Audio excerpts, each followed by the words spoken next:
Hey, what's going on, good people? This is JT, and I'm here to learn some more. What's going on, good people? Hey, how you doing? JT from JTCoinRings, where I talk coin rings and all things precious metals. Today, I don't know jack about coin luster. As everyone know, I did a video a couple days ago. I went to my coin shop and I took two coins, two beautiful Morgan dollars that was sent to me from Stacking Surfer. We have them right here. We have the two. We have one that has a beautiful patina, and we have another one here that has this pretty great detail. And one thing that was asked and was taught to me was about luster, which I had no idea about. No idea. But this video sparked some wonderful conversation. And if anyone knows anything about me, one thing I love is to learn something new. So during this video, I realized I don't know jack about coin luster, but we have a member of the YouTube community who stumbled across the video and was given insight on coin luster and made sure that I had the information that was needed for me to do my research. So his name is Tobacco Row. And one thing you have to do when you are a YouTube content creator, you have to cite your resources. You also have to go back to any information you put out. I don't care if it's 1 year later, 2 years in the past, you have to go back to correct anything if you misspoke or anybody in your video misspoke. Now, it wasn't about luster being wrong per se, everything, but certain things weren't mentioned. One thing when I was a student at Coppin State University here in Baltimore, Maryland, the Eagles,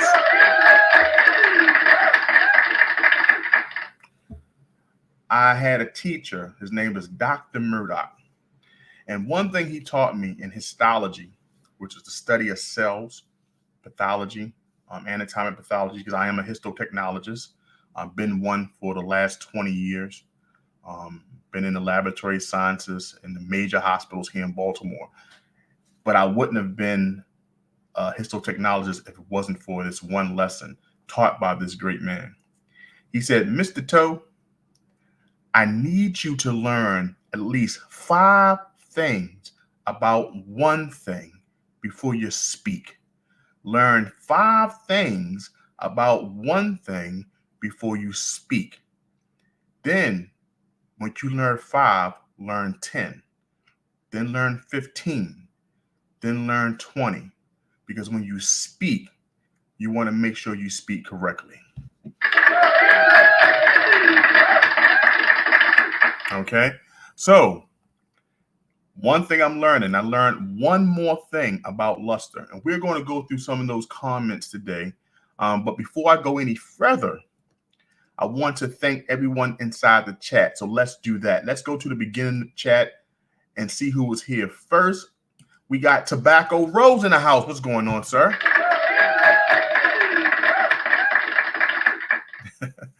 And the name of this live stream is I Don't Know Jack About Coin Luster. And Tobacco Row, this has to be the comment of the night. He says, Jack is a great guy when you get to know him, you know? Thanks for that comment.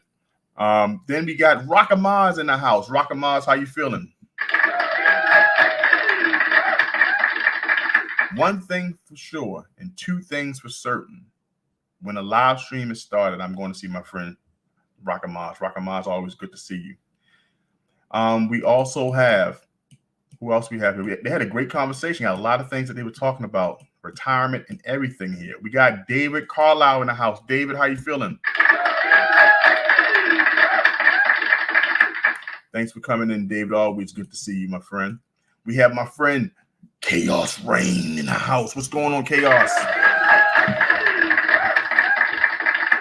Chaos Reigns has a great channel on YouTube. I call him the man of thought. He always have interesting conversations, make things that make you think. Sometimes his live streams come on maybe late at night, anywhere from 9 p.m., sometimes 1 a.m. I've seen him. But I always try my best to stop in. Chaos Reigns, thanks for stopping in, my friend. Okay. So we have here, the Saint is in the house. Saint, how you feeling?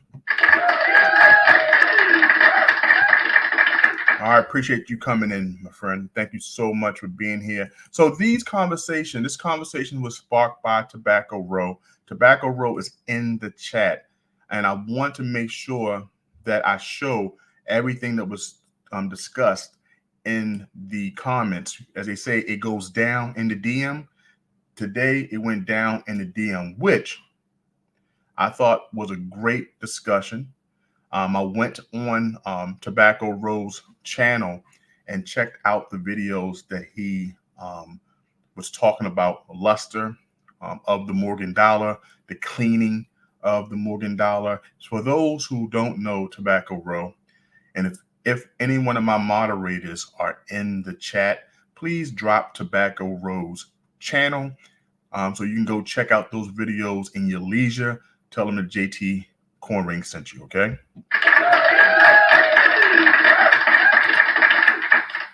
Okay, so he doesn't leave a comment here before we start. He says, my best reference is the comprehensive encyclopedia and catalog of Morgan and Peace silver dollars. Yes, I did see that in your comments below. Unfortunately, today I didn't get a chance to reference that, but in the next upcoming days, I'll make sure that I remember that so we can I can go back and look at some of the things that you shared in the comments. Thank you, David Carlisle. David Carlisle has dropped the link for Tobacco Row. Go check out his channel. Go support him in his endeavors there as well. Go look at the 2 videos, live streams that he did talking about cleaning the Morgan dollar. The 2 videos that I believe I've seen. So you can go back and check that out as well.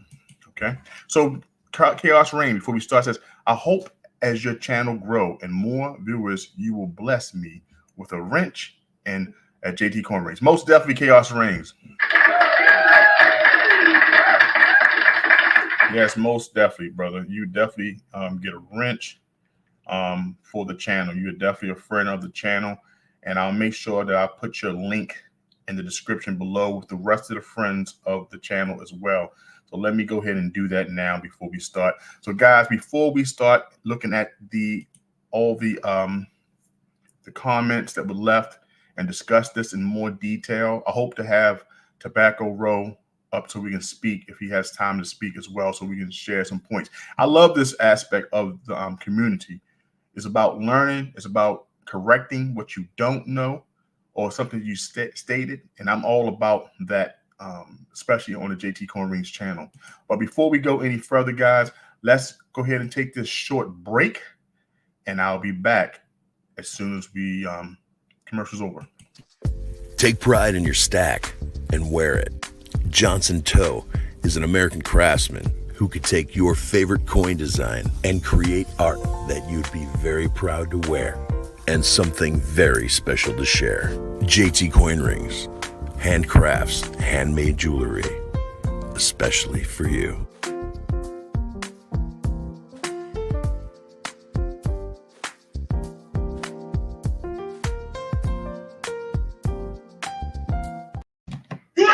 All right, we back.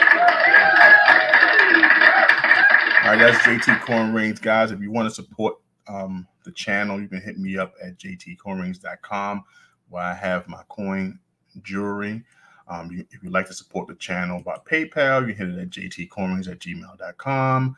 If you have any questions, concerns, any show topics, if you want to come on, please email me at JTCoinRings@gmail.com. That's JTCoinRings@gmail.com. If you're in the United States and want to support the channel without the 30% that YouTube takes out, you can hit me up at $JTCoinRings. That helps me out with my giveaways, the mailing of all of the giveaways, etc., etc., etc., etc. Please support my friend Explore America. He became a member of the channel last live stream. And he made a testimonial video, which I thought was absolutely hilarious. I wanted to play it today, but it will definitely be played at our next live stream. Thanks again, my friend, my good friend, Red Step Stacker at Explore America. Go check his channel out. It's in the description below. Go hit his channel and go see what he's doing over there and tell him that JT sent you, okay? All right, that is the channel sponsor today, Explore America. Remember, our friend Giuseppe Vincenti from Germany sent $100 to donate for December's giveaway. The Scottsdale Mint sent me an email this morning letting me know that the bar is on its way. Once it comes here, I'll do a video, and hopefully before the end of the month, we would do that giveaway as well. So thank Giuseppe Vincenti from Germany, my coin ring brethren. All right. He says thanks. And on the next live stream, I will throw you a wrench as well, JTCoinRings as well, brother. Thank you. Most definitely, my friend. Thank you so much for being here. I appreciate you. Okay, so this is what we want to do, guys. Go straight to this information. Once again, I want to thank Tobacco Road for his information, his knowledge. This man has put some spark in the channel. Based off making a lot of comments inside the video. I love comments, guys. I love comments because that's engagement. That's giving the opportunity for people to say, hey, this is what I like, this is what I didn't like, this is what I want to add. And this is exactly what he did. So this is what we're going to look at first, okay? Let me go to the first one here. We got a couple questions. We mentioned the definition call also in this discussion as well. So we got definitions we want to also clear. We also talked about Explore America. I want to talk about that as well for being a member. So let's go to some of the questions. We got some more definitions I wanted to pull up. Okay, this is the first one that we discussed. Okay, so let's go here. Tobacco Row says wrong again. The luster on a Morgan can be gone from the start if the basin polish on the die is wonk off, right? Luster can also be lost if the strike is off center or unlevel. Okay, this was one of the first comments. I think this was the second comment, basically, because I think he was watching the video and then he was commenting as he heard the information. So basically, this is great because we talked about in this clip that I'll show you, we talked about the luster on the coin after this process, right? Now, we all know that the mint goes through a process in creating these coins. This process that Tobacco Row is commenting on is talking about before it leaves the mint, okay? This process of the basin polish, the die wonk, the die being off, the luster will not be on the coin if that's the case, okay? So these are other reasons why you will not see a luster on a coin, or these are information that was not mentioned in the video. So that's why I wanted to bring that up. So I want to thank Tobacco Row for that. Do anyone have any questions on that part? Because this is important. This is very important to understand this part, because in general, I wasn't thinking, or I don't think that Alex was thinking about before the coin reached our hands or after circulation. So understanding that there are things that can happen to a coin prior to it leaving the mint. okay, that can affect the coin's luster, that can affect the coin's, the printing. It can be defects leaving the mint prior. And I don't think that was discussed at all. So that's the one point that I want to bring up. So let me go to the comments to see if he said anything based off of that. Okay. Carl Ken, thank you for coming in. I appreciate it. Okay. Call is for a man who only owns MS70, is MS64. Okay. The point he want to bring up. He says, coin collectors call luster, cartwheel coin minters call luster die fastening. Okay, got you. Okay, a worn out die affects luster. Yes. So a worn out die, one that has been used multiple times, is probably at the end of its life. It would affect the luster of the coin. Okay, these are all things that can happen prior to it being put in our hand. The die will be reinstated. A new die will be reinstated, so errors won't persist. But at the end, remember, some of these coins, millions of these coins were minted, depending what mint, also depending on what year. So we know that at the 9 million coin, that die is not going to be as effective as it was in the first 100, right? Not going to be as crisp.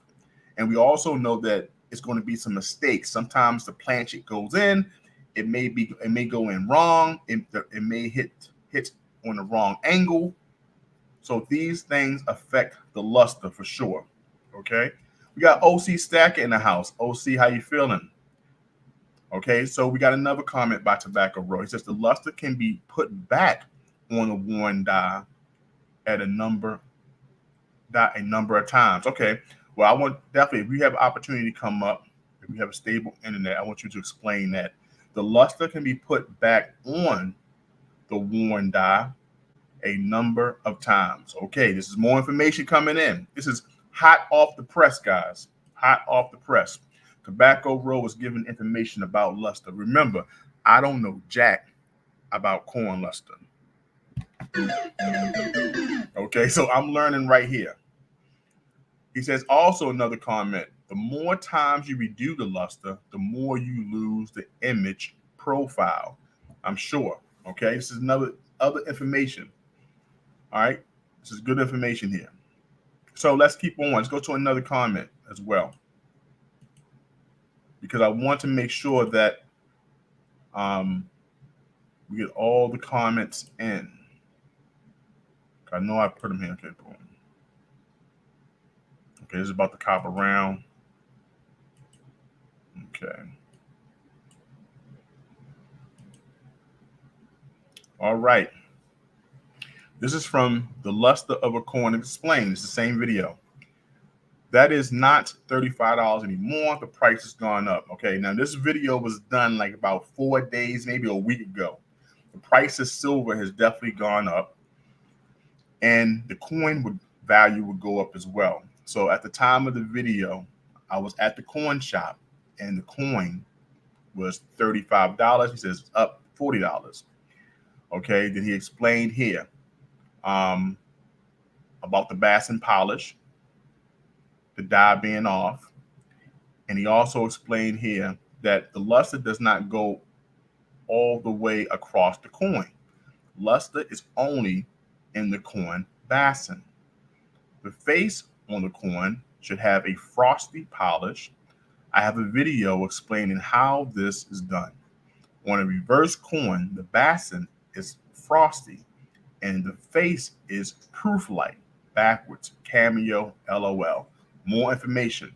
All right, so what I'm going to do is go to the actual video, because I know this may be confusing for some.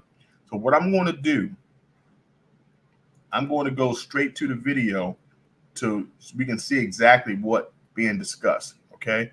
And then we'll go right to the comments so we can kind of tie them together. And hopefully we also get Tobacco Row to come up to discuss more in detail. How does that sound? Okay, so let's do that. Let's do that. Okay, let's go ahead and do that. 1 second. Let me go take this off. Take this off for now. All right, and let's do the video. Add this up. This is the actual video that was discussed. Coinrings, where I talk coinrings and all things precious metals. Today I'm at Hartford Coins. We're gonna look at some Morgan dollars with Alex.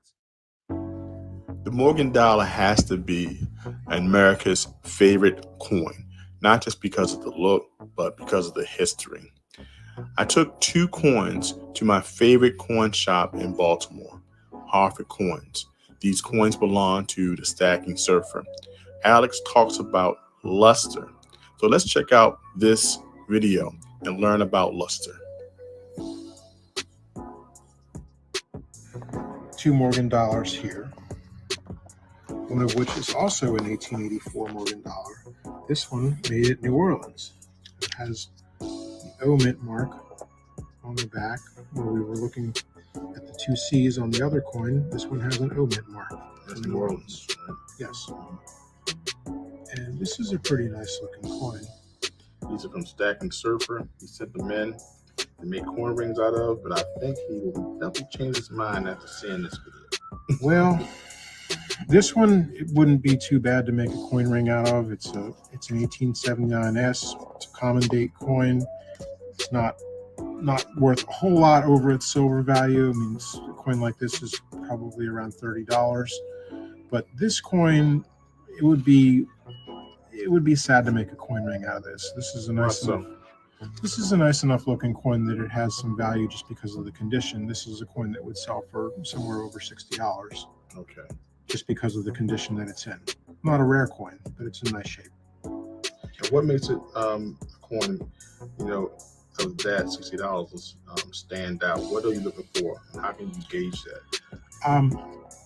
The lack of wear, where you have all of the detail in the hair, and the curls down here don't have any wear on them. When you compare it with this coin, you don't see the wear on the cheek, and on the back, you can see all of the eagle's feathers.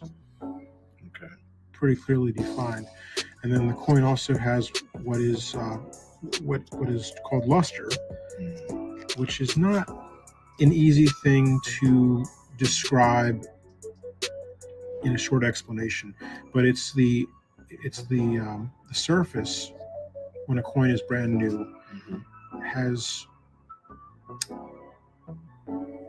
microscopic little irregularities in the metal that produce this sparkle that you can see when the coin is moved under a light.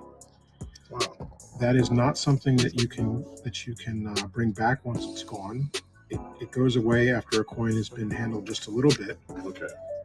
And cleaning a coin, in spite of what some people think, won't bring that back. A cleaned coin, at the end of the day, looks like a cleaned coin. Luster, definitely tell the difference there. Yes. The light. Luster, once it is gone forever. And it is only there when a coin is brand new. I'm glad you brought that up, because I think a lot of people do try to capture that luster when they clean it, but knowing that it's like embraceable almost. It takes it. You can't put the genie back in the bottle. Good analogy. Awesome.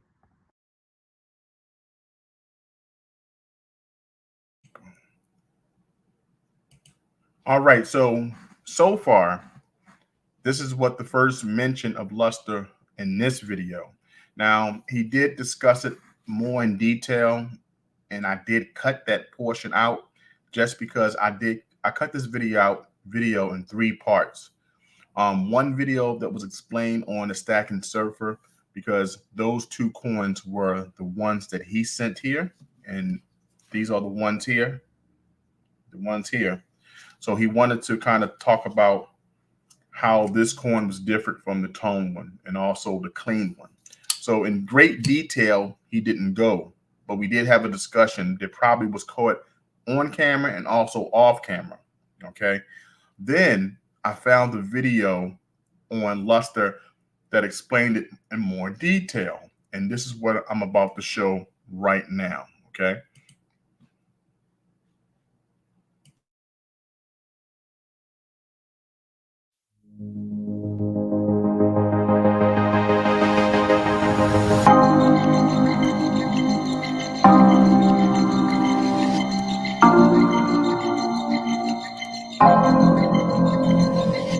in 1904.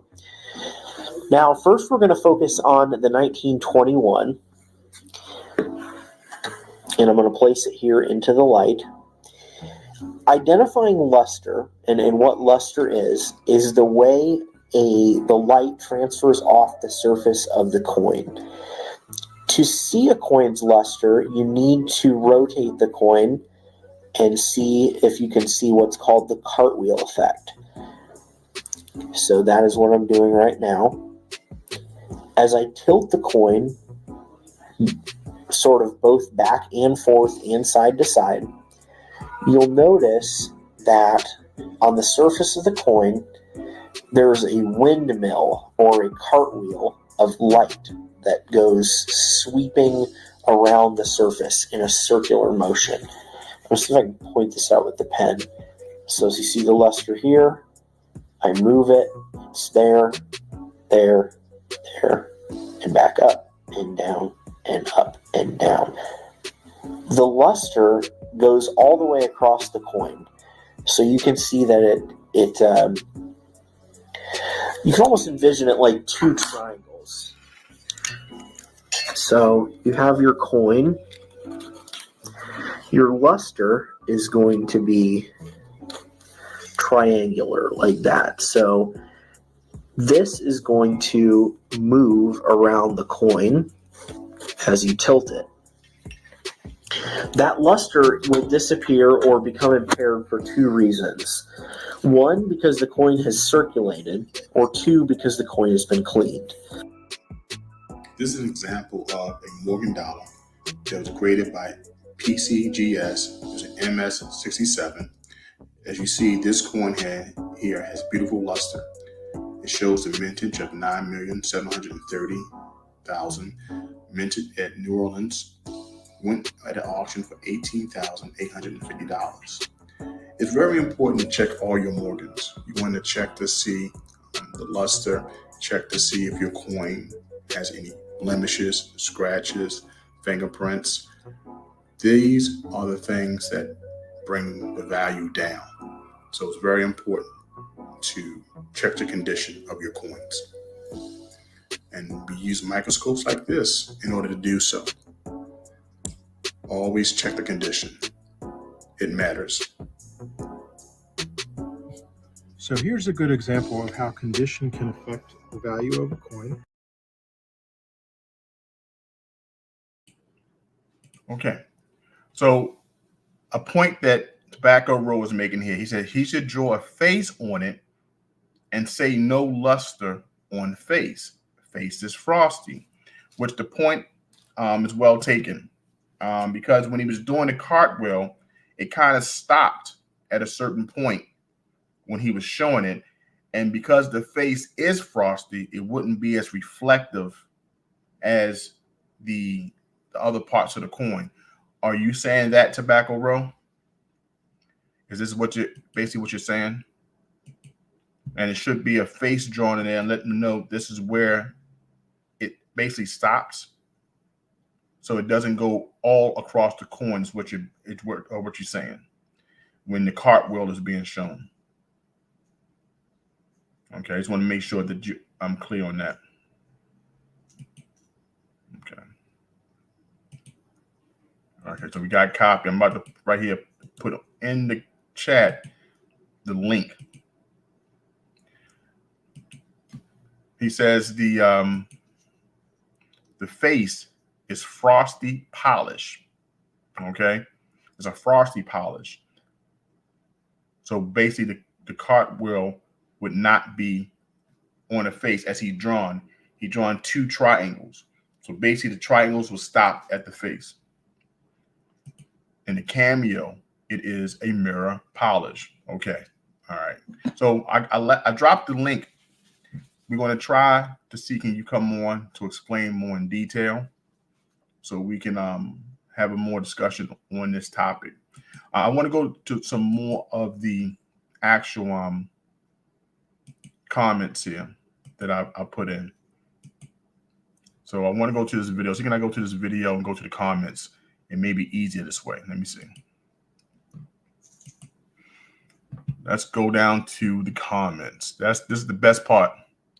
All right, these are all Tobacco Rose comments. Let me make it a little bigger so it can be read. Okay, cool. All right, so we have here, he made a point. The luster does not go all the way across the coin. Luster is only in the coin basin. The basin. The face on the coin should have a frosty polish. I have a video explaining how this is done. On a reverse coin, the basin is frosty and the face is proof light, backwards, cameo, right? So basically, then he says, note about the price of the coin. Okay, that was taken. It says, then he answered the question, does a clean coin lose all its value and considered a call or melt value? There's something else I wanted to bring up. He stated that depends who cleaned it. Now that's the question asked, does a coin lose its value, all its value? He asked, does it lose all its value? Okay. And the question here was answered, it depends who cleaned it.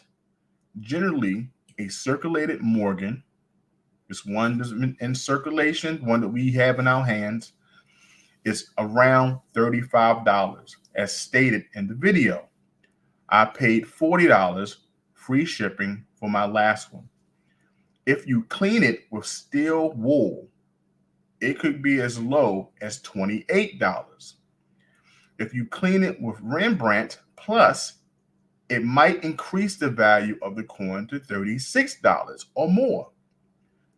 When you can't read the date anymore, you have reached a darn near melt value. The word call is something you see to grade pigs. PCGS has no grade call, only grade very poor, which is VP. Okay, great point noted. It's a lot of information in this right here. Now, there's no grade called call. Okay, you're absolutely right. And the definition call has a particular meaning. So that was brought out here. But I do know that in the lingo we use call. And that is what was mentioned here by the awaken woke. Okay? Awaken woke. Awake, not woke. That's what it's called. I'm sorry. At awake, not woke. Thanks. I have an LCS that has a call bin. It's also used on eBay. You can call through coins just like pigs. It's a process. Call is a process of picking, picking a selection. Pigs or animals that are about to be slaughtered. That by definition that I looked up. Okay. So I also found, let's go ahead right here, do this right here is called the PCGS lingo full listing. Okay. Let's look through this. Let's look through the word C's and we're going to look up call. This is the lingos. This is on the official site for PCGS lingo for call. Okay. So let's look at that. We got cartwheel. This is what we look at as well. Cartwheel is the pleasing effect seen on some coins when they are rotated in good light source. The luster rotates around like the spokes of a wagon wheel, a term applied mainly to frosty mint state coins, especially silver dollars, to describe their luster. Also a slang term for a silver dollar. So that's what we was talking about, the luster. This is the cartwheel. It's the pleasing effect seen on some coins when they are rotated in a good light source. Okay, that's what we're talking about, the cartwheel effect. Okay, we also talked about, no, we didn't talk about that. Let's go on. Let's see, can we find the word call? This is all lingo or slang, basically, right? This is on PCGS site. All right, let's look up that word call. C-U-L-L. I know my Baltimore dialect, my Baltimore lingo. Okay, look that word up. Call. Let's go. Here we go. Call is a coin that is basically non-collectible due to its extremely bad condition. A coin that will not even qualify for a grade poor, usually because of extensive environmental damage or other post-striking damage. This is what a call is based off the PCGS lingo. So it is definitely used in the coin community, but it's not used for grading. But it says that a coin that will not even qualify, let's repeat that again, a coin that will not even qualify for a grade of poor. One, usually because of extensive environmental damage or other post-striking damage. Okay, so there we go. That's the word call. All right, that's the word call. All right, let's go to the comments. All right. Call means to toss it. True. I need to go through that for sure. Hey, David. Like when you work around food and you have to call the nasty. True. We got hardcore copper in the house. How you feeling? Appreciate you coming in. I miss you. I haven't seen you in a couple of days. Today we are talking about how I don't know jack about coin luster, and comments that Tobacco Row has helped us to understand a little bit more detail about luster. It's what I'm bringing up today. So thanks for being here. He says, right. So just because a coin has wear does not mean it is a call. That's true. But in this definition, it says basically a non-collectible, one that is extremely, extremely worn, basically.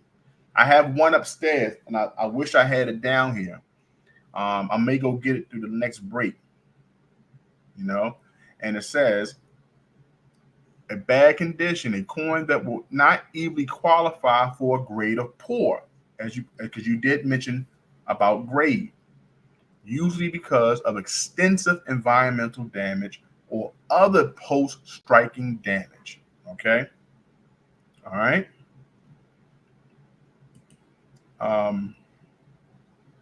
There we go. So Hardcore Copper says, oh man, I've been busier than a one-leg man in the ass kicking contest.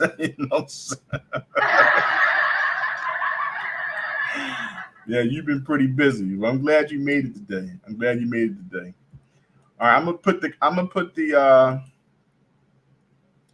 if you got time, Tobacco Road, to come in and explain some more. I'd love to have you up to see you come up and we can have a discussion more about this right here.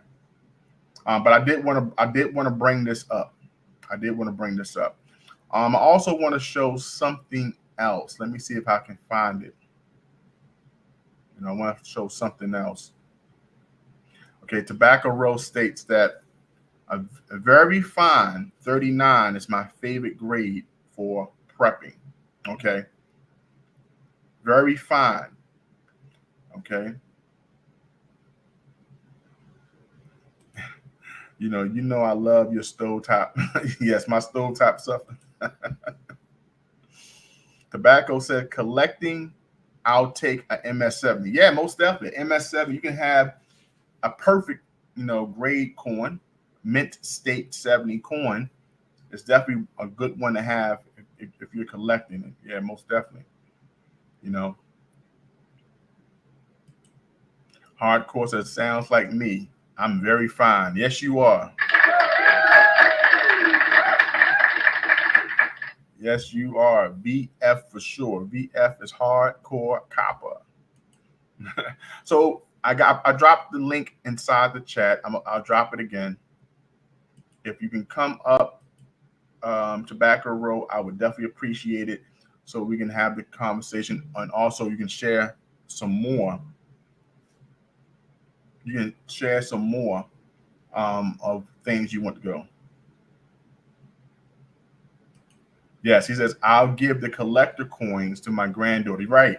These are the ones of value, the ones people look for, the ones that hold more value. So most definitely. Yeah, so I give the collector coins to my granddaughter. Okay, so we're going to do that. Hopefully he can come up and we can continue this conversation. So what we're going to do is we're going to go through this break, and I will be right back right after this break so we can discuss more about this subject. Hopefully that he can come up and we can discuss it fully. Okay. All right. So this is when I went to Harbor Freight to pick up some more tools. So we'll show that right now, and I'll be back right after this is done. Okay, on my way to Harbor Freight to go pick up some coin ring tools and show you what you can pick up if you have a hardware store in your neck of the woods. All right, here we go.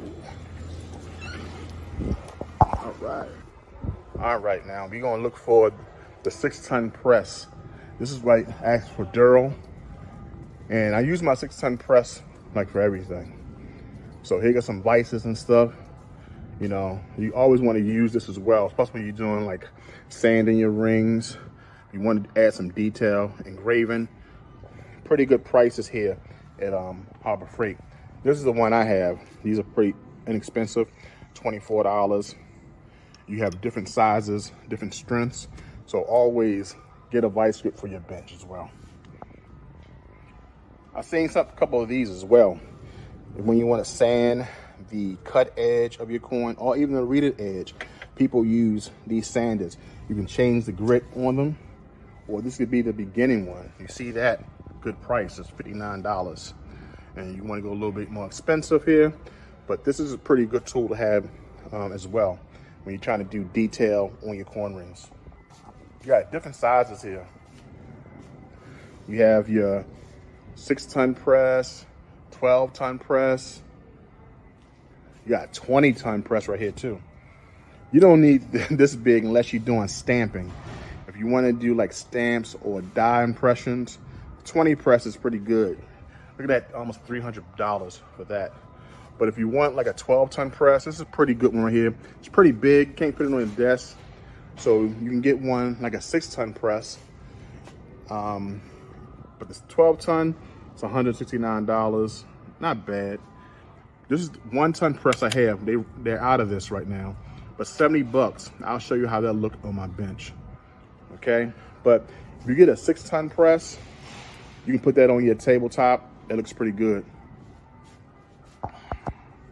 And also, you can get the 20-ton if you're doing like impressions. It's pretty big though. You got to have a corner for it.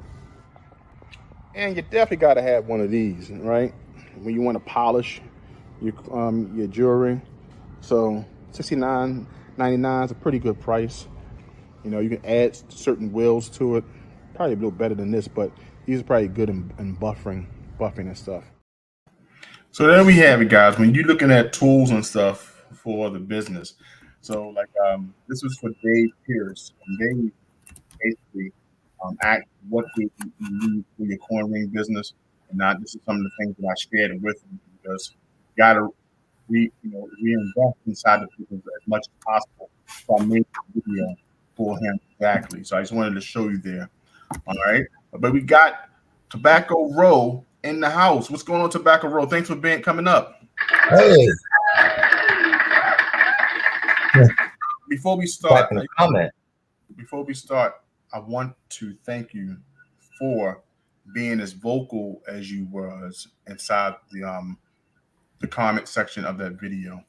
One of the things that I like is when someone adds context, number one, adds information, and everything that you mentioned, I could easily go back and look up, down to definitions, and also you gave reference to your videos. So I just want to let you know thank you for being so transparent and being given the opportunity to give more education to a new coin collector.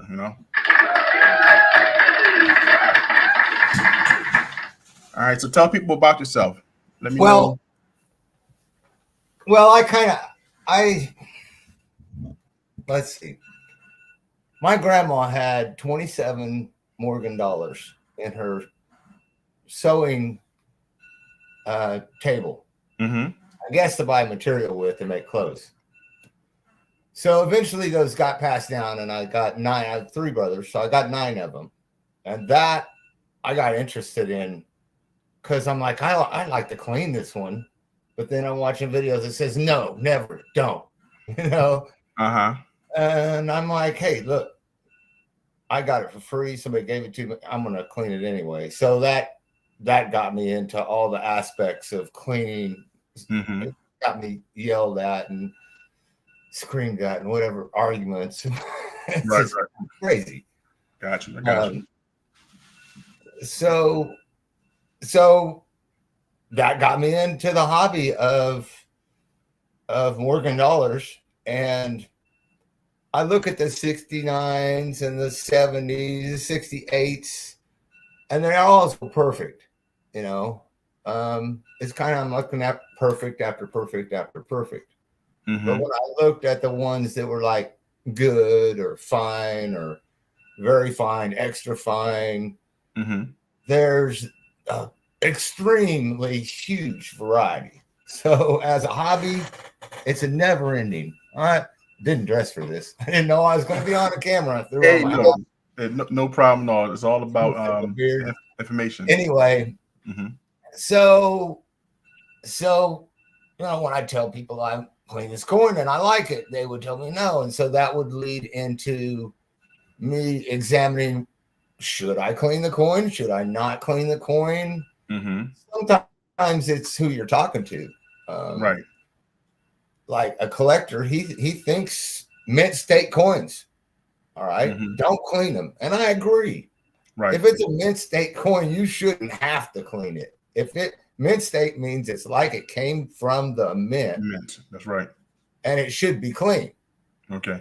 Now there's a thing that happened between 1976, when people started writing about coin collecting, and Mm-hmm. 1998 when PGS started putting these coins in capsules and grading them like that. There's right. It's really crazy, and so there's kind of between those 2 editions of the encyclopedia, it's 2 different crowds, because in 1976 they said all silver needs to be cleaned, and I was 16 and I was cleaning my mom's chandeliers, cleaning my mom's silver, cleaning my mom's whatever, and Right. we cleaned all our silver. Now you mentioned that in the video, but in 1998, when they brought out the 4th edition, there's 4 editions. The first was Van Allen's notes. Mm-hmm. And then the second was published for public, his notes. The 3rd edition is not published. And the last edition, the 4th edition, is in 98. And that's the same time that PGS started grading coins, transition period. And they started saying, no, don't clean your coins. Okay. Then they went on to explain how to clean your coins, but told you don't clean your coins. Mm-hmm. In 1976, tarnish was bad. Toning was bad. It was tarnish. And in 1998, now toning is good. It's toning.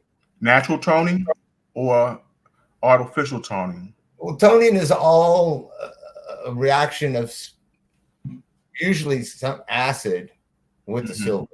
Right. So if I put, like, I've got a coin right here. I made a video of it about this coin that Mm-hmm. I cleaned this coin, but I didn't rinse it. I didn't rinse it very well. And I don't know if you can see the toning. Let's see. Right under the,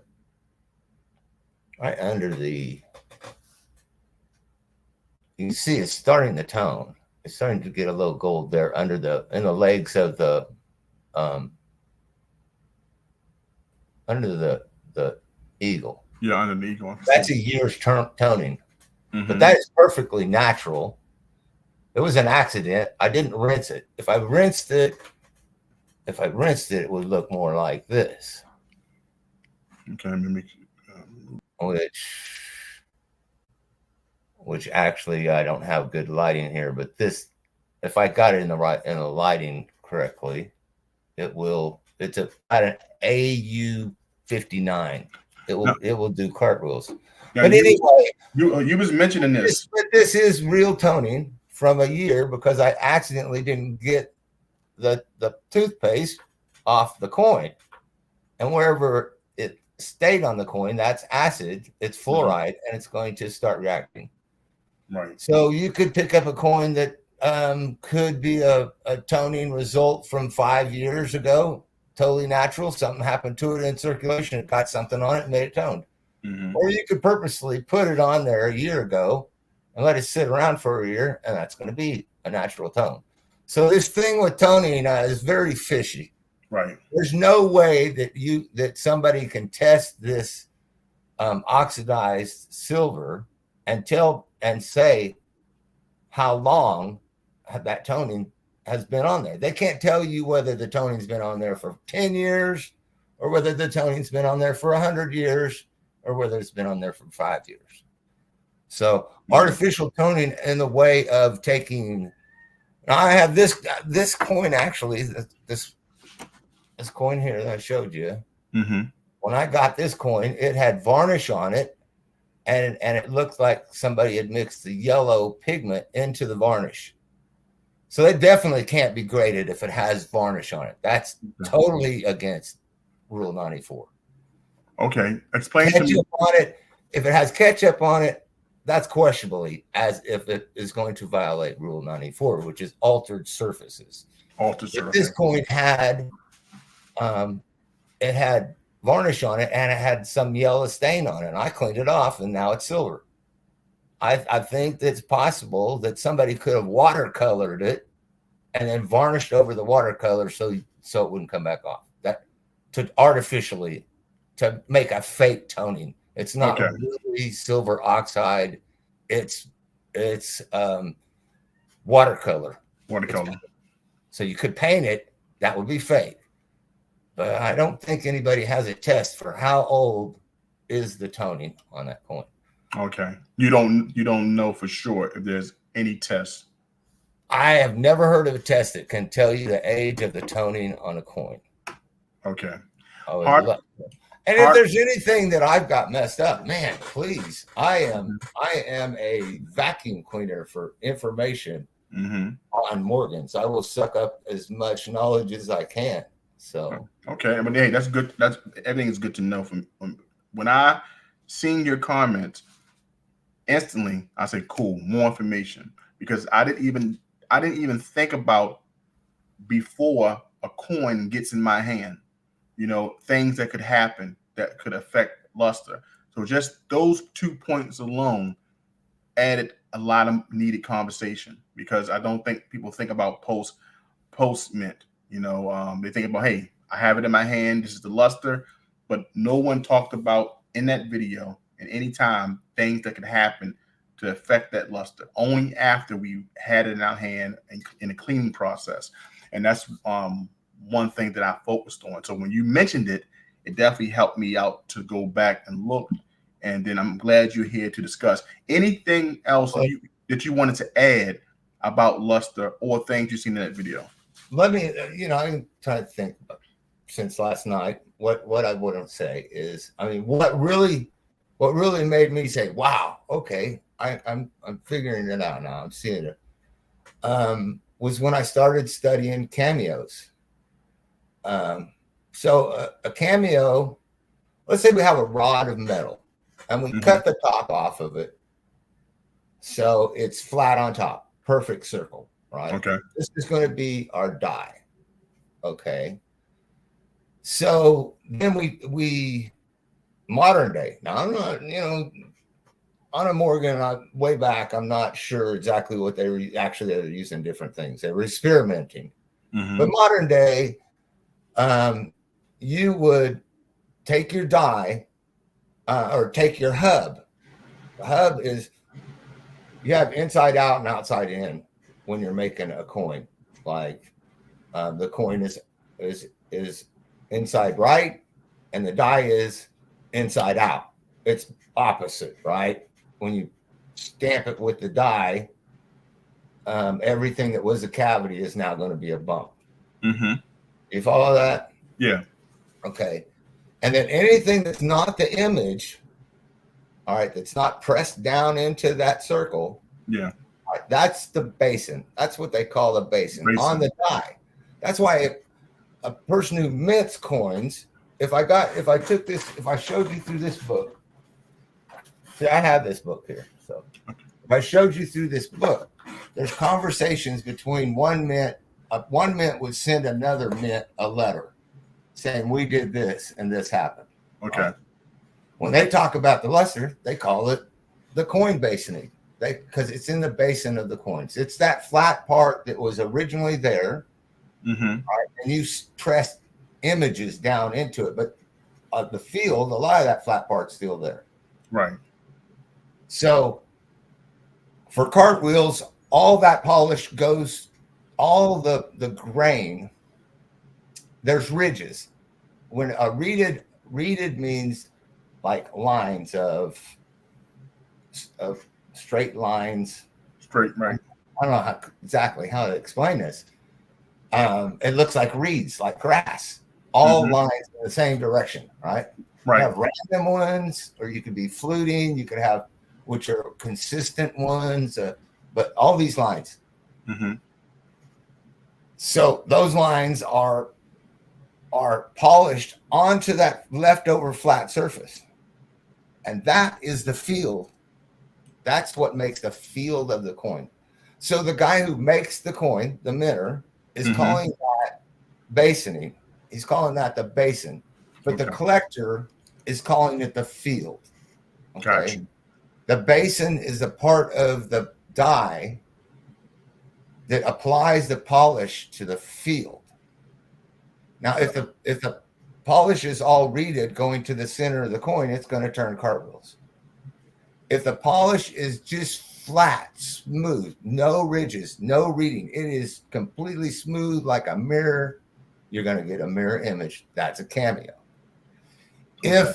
Now the frosty, what the frosty comes from is when they stamp the image into the die, okay, then modern day, they clean it with acid.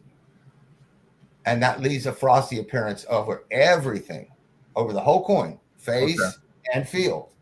Okay, so now you've got frosty on the face and you've got frosty on the field. Okay, of the die. This is a basin and basining. Right. So when you put the basin polishing in, when you put the cartwheel on, okay, it does not touch the image because the image is stamped down in the coin. It only does the original flat surface, which is the field. So the field will have a cartwheel effect, but the face will still have the acid effect because the polisher does not reach down into the face. Gotcha. Into the image. When I say face, I mean image. And terminology is just switches from, basining at the mint to luster at the coin shop to look at these cartwheels when you get it home. But it all goes back to the same thing. So tell me this before we go any further. When you talk about you talk about the reeded edge or the reading marks? My fingers are reeded. That's those 4 fingers. That's reeded. Reeded. Or it also could be called fluted. This actually here's your demonstration. the edges of the coin are reeded. Right. Those are all reeds around there. If you took scratch marks and scratched from every reed to the center of the coin, that would be cartwheel polishing. Of course, the center of the coin is going to be covered up by some image, but that would be cartwheel polishing. Okay. So the edge is reeds. Right. But the polishing in the field, the reeds are so fine, you have to use a microscope to see them. Okay. You can see them with naked eye on the edge of the coin, but they're so fine on the field of the coin that you have they're micro ridges. Okay. And, you don't even have to wear those ridges off to ruin that polish. You could have something smash those ridges. You could take a piece of wood and push really hard and rub across those ridges, and it would just flatten them like if you just went out with a roller in your front yard and rolled over your grass, it would flatten the grass. It wouldn't be up anymore, right? Right. So you don't lose any silver, but you flattened it. So it's all flattened where it was ridge. Right. Flattened it. You didn't lose any silver, but you lost the cartwheel. That can also lose you a cartwheel. So of course, I told you about bashing. Did you mention bashing in some form of that? Is that described as like bashing that field, which will remove the luster? I remember that word, and that I think that's probably where I was talking about that. Okay, got you. It'd be smashed. Yes, smashed. It actually has ridges, micro ridges that pop up, and those ridges could be smashed down, and then it won't cartwheel anymore. But no silver is worn off. It's just smashed down. Smashed down to flat when it's supposed to. That would another way to affect the So that would definitely happen if it's off wonk, if it's wonked, if it's and the process of being created, that could kill it. That could interfere with that process. Would that be correct? Oh yeah, that's going back to this coin here that is it's one of my favorite coins. It's the one that has the toning on it.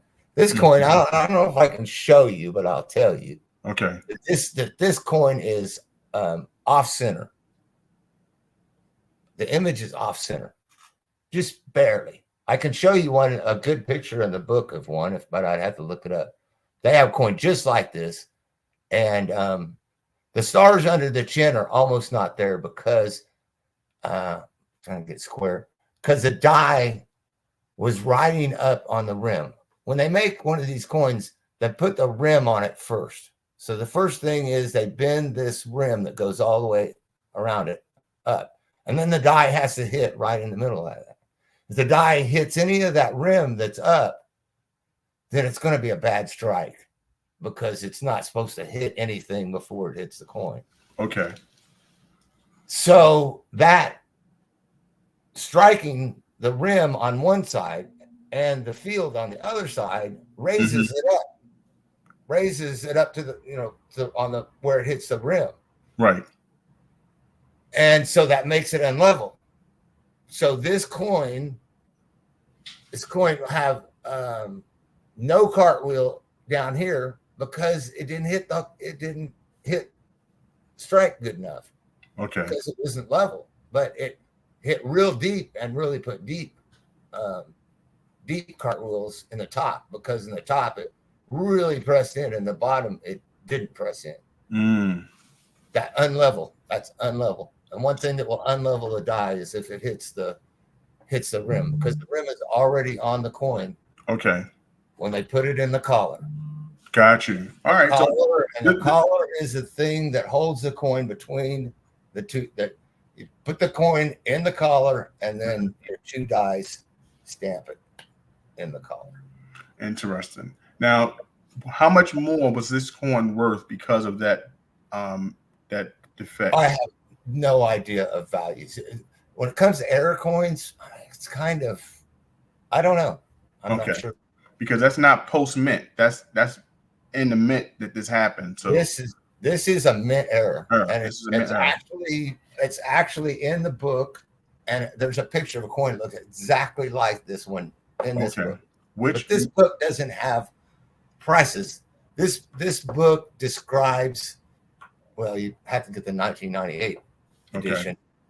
Every different kind of Morgan dollar that's ever been made, and there's probably 200 or 300 of them. I don't know how many, but there is a lot. Where was this one minted? This coin you have in your hand, where was this minted? I think it's Orleans, Philadelphia. Okay, Philadelphia. Okay, all right. That's interesting. Good to know. Well, but like I said, I'm a SHT prepper stacker. My silver is for emergency. Emergency could be a part went out in my furnace. Right. On the top of my head, because I gave my daughter $800 to fix her furnace the other day. Okay. But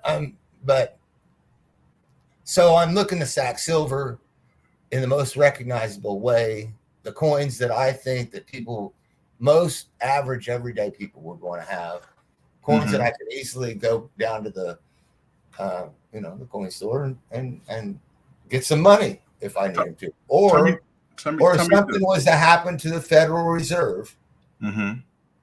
These are not made by the Federal Reserve. Coins are not made by the Federal Reserve. They're made by the U.S. Mint. So if something happened to the reserve, well, I still got silver mint, and I've also got sacks and sacks of just everyday coins.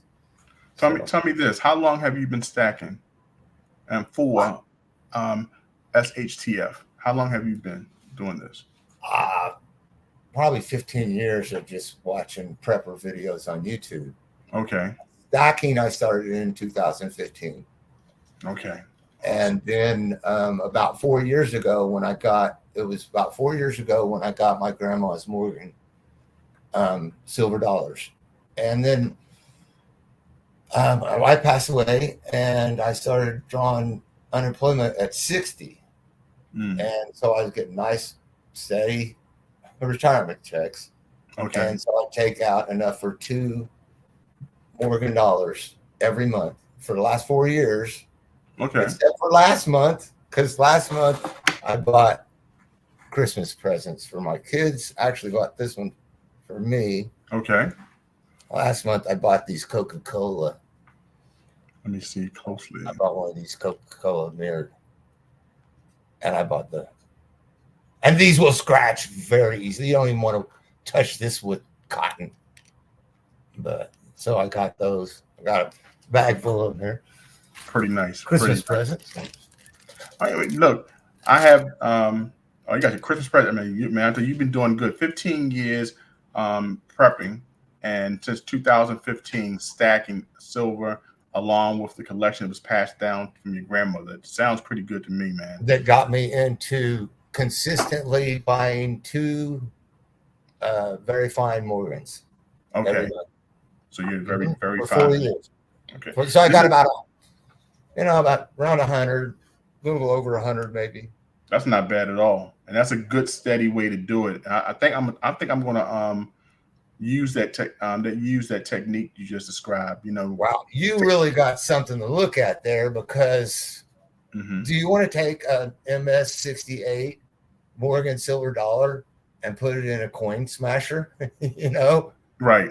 But do you want to use a pour, a slick, and put that in a coin smasher? Right. Now, I think, just my opinion, right, for making rings, I would be shooting for a VF40. But right, I'm partial to VF40. And this is exactly why I start learning about grade, understand, because of comments, and I'm coming in just looking at the silver content and not understanding the grade of the coin. You want deep, so much. Right? You want deep strikes. I like this coin because it's a deep strike. This coin, this is a better cartwheel better quality coin, but it's not as deep as this. You can here. Let me hold these up. So I'm not great with this camera, but this is not so deep. I would, if I was making rings, I would want the deepest strikes, the best strikes that I could get. We want to show the detail, but we don't want a coin that's going to be so valuable that we lose the value because we turn it into a ring. I wanted to show you this coin that I received my coin shop maybe 2 years ago. This is a coin, if you can see. I've lost your. Are you back? Well, you're there, but it's froze. Okay, let me come back. Okay, you see me now? Yeah, I can see you now, and I don't know what's on YouTube because I came over here onto the green room. So this right here is a pretty worn Carson City. Oh, it froze again. It froze again? Yeah. This is cool. It's cool. Can you tell me? Either that or it's putting me back to a picture. Okay, hold on. Let me move you back out. Come back down. Okay, all right, how's that? I would have to. It's not moving on my end. Let me go over here. And I don't know if it's. All right, so let's do this. Let's try to fix it, and we'll go to commercial real bit quick. Take pride in your stack and wear it. Johnson Toe is an American craftsman who could take your favorite coin design and create art that you'd be very proud to wear, and something very special to share. JTCoinRings. Handcrafts, handmade jewelry, especially for you.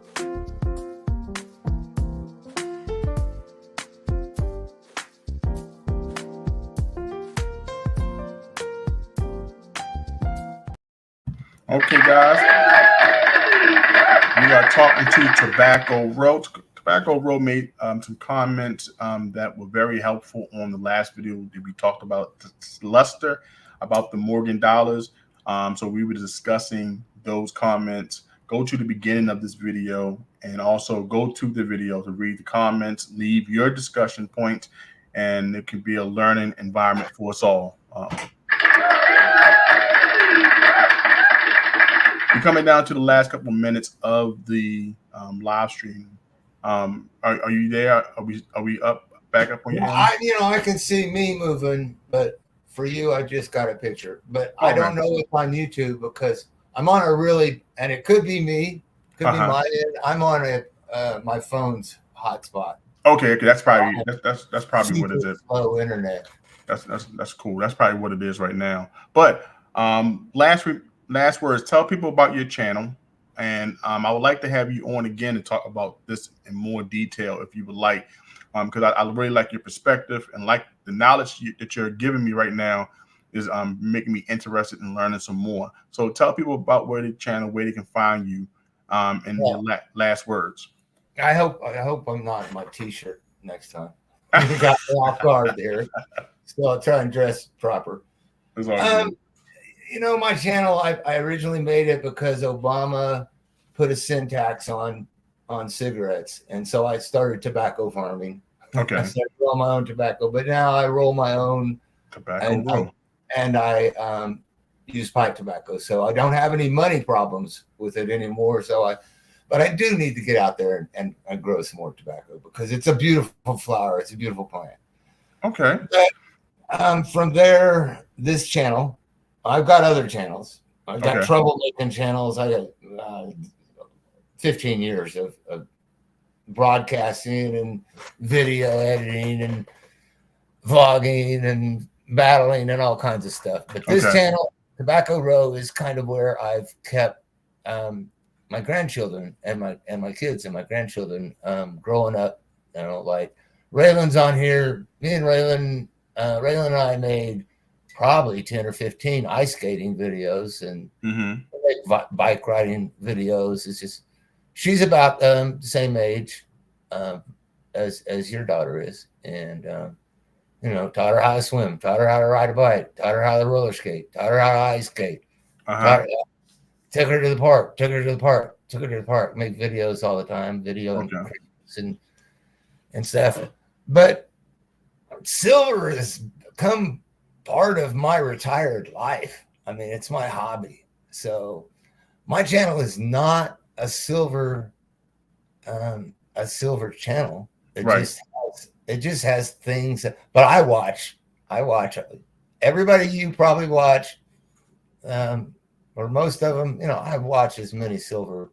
I'm running into new ones every day. I mean, YouTube suggested that I watch your video, and so there I come over and watch it, and I'm not shy about leaving comments. And even if somebody will tell me, no, that's not right, you're not doing something right, well, I want to hear that. Then I want to go look and see it. Well, basically, I haven't seen anything that was incorrect. I gained nothing but more knowledge from your comments. Gave me opportunity to share what I did not know, and along with what you did know. So I definitely appreciate you leaving the comments so we can have a further discussion. Now I know Jack a little bit better. Happy to be here. Not a silver stacker, but always happy to go over things in this book. So love it. Awesome. I appreciate Thanks for having me on, JT. No problem. I appreciate you for coming up and discussing it further, man. I really do. You're very welcome, please sir. Don't let it be the last time. If any other things you see on that comment, please comment on it. And I hope to have you back on so you can discuss it. Well, always happy if I can help out in any way. And if anybody finds anything wrong, please leave it in the comments. I'll get back here and look at it. Awesome. And then maybe next time I'll come on and say, you know what, I didn't have that exactly right. I've had to do that a number of times, and I'm not shy about doing it. Hey, there's nothing wrong with that because it's a learning and it helps the process, man. So thanks a lot for coming up. I appreciate you.